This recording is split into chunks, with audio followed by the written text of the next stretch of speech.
This month I've put together an in-depth beginner-friendly series all about loose watercolor florals. Every Friday we're going to paint a different spring flower together step by step, and this week that's a pansy.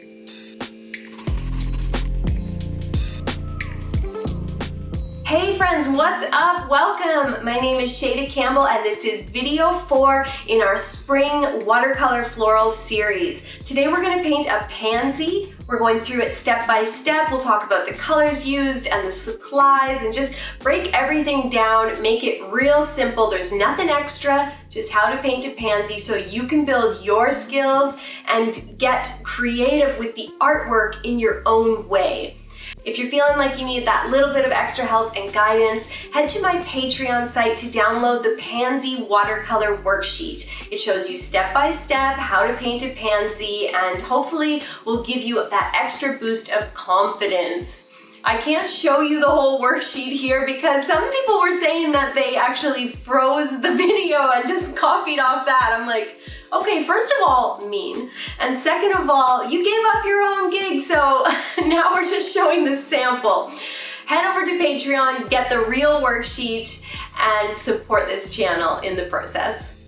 Take a sec to hit the subscribe button so you don't miss any of my other spring floral watercolor tutorials. All right, supplies today are simple. I'm working on 140-pound watercolor paper. This is hot pressed, nice smooth texture. I have my Muño watercolor set, 48 pans, but you can use any watercolor paints that you have. Grab 2 glasses of clean water, paper towel or a sponge for blotting your brush.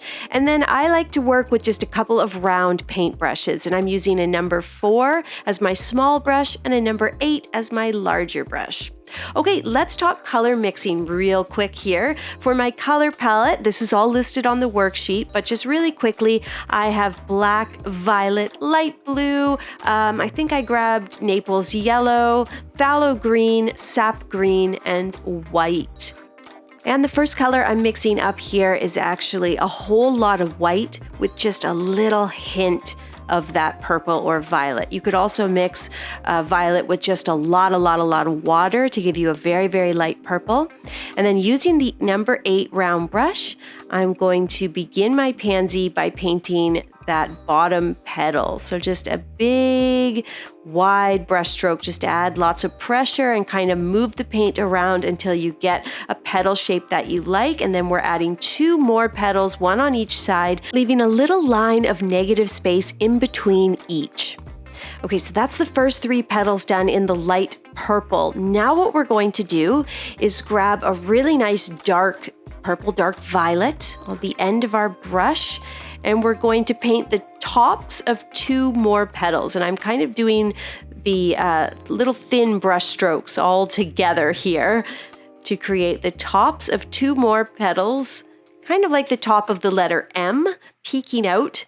And then I wash my brush, and with a damp, clean brush, while that dark violet is still wet, I'm going to blend that dark, rich pigment out towards the bottom petals so that I get a nice variation in the color and the opacity. Our pansy is off to a really good start. So still using my number 8 round brush, I'm going to grab that beautiful green that I mixed up, and I am going to use the tip of that brush to do these really thin stems, and then I can add a little extra pressure, run the brush across the page, and make these splotches of color that we're going to call the leaves. So just get really free and loose here. You can paint some leaves kind of poking behind the pansy. I'm painting a whole bunch of these grassy thin stems and just making it look really free and loose. I'm still waiting for my pansy to dry, so let's paint another one together. We begin with the bottom petals, the first 3. I start with the very bottom one and then add 2 more on the sides, leaving a bit of negative space between each petal. Then I mix a slightly darker color. This time I'm working with a more bluey purple. And I paint the tops of those 2 back petals kind of peeking out. Now for the fun part. Now we get to add that beautiful burst of color that, really makes the pansy the pansy. So I'm taking a dark violet. I've mixed black into it. It is almost black. And I'm using my smaller round brush to do these thin little brush strokes, these little lines that create a nice burst of color, this cluster burst of color right at the center. And I add a little bit on each of those 3 front petals. Then I'm taking my dark purple, maybe not quite as dark here, and I'm adding some little messy lines on the edges of the petals. This gives the pansy a nice coloring, and it also shows a little bit of texture and shadow and movement.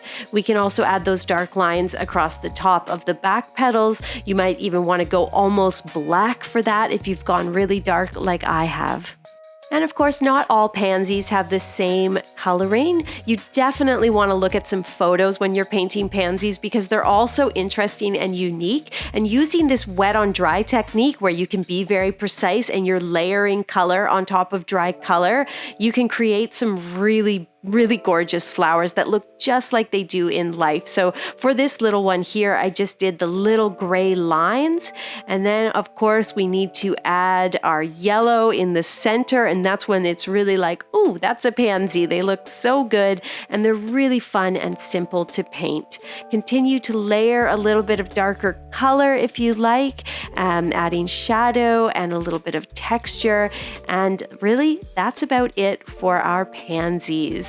I had so much fun painting these with you. Remember, there are lots of other tutorials. Every Friday this month, we're painting a different spring flower from irises to daffodils to tulips. Subscribe to the channel, check out the other videos, and then head over to my Patreon because there is a worksheet to go with each and every tutorial.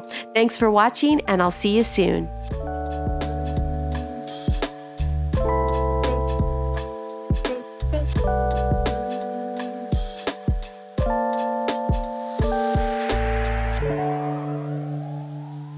Thank you.